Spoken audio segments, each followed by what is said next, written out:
السلام عليكم ورحمة الله وبركاته. ازيكم يا حبايبي؟ عاملين ايه؟ هنعمل النهاردة طبق مسقعة. عندي هنا البدنجان قليته والفلفل. اول حاجة عندي طاسة هنا حطيت عليها الزيت، هحط الثوم بتاعي،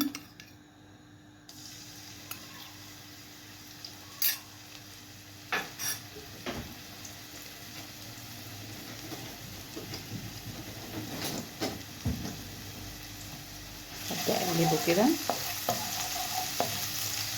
طبعا المسقعة دي بتتاكل كده لوحدها مع شوية بطاطس كده، يوم كده توفير مع بطاطس مقلية وشوية سلطة وبالهنا والشفا.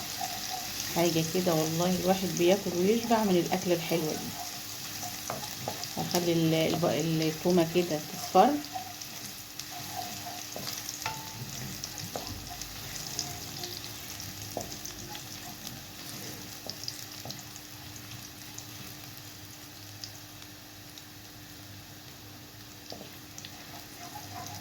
او لو مش عايزة مثلا بطاطس محمرة ممكن تهرسي كده بطاطس جنبيها برضو.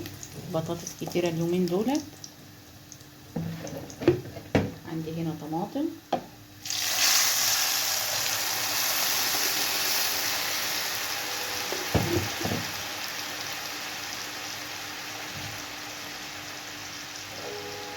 لو عايزة بقى ايه ممكن تعملي كده قرن فلفل حراق معاهم لو بتحبي الحاجة اللي هي بتحرق.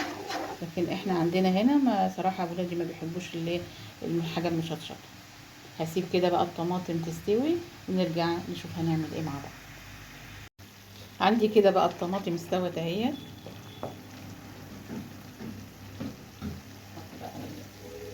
المسقعة بتاعتي الباذنجان،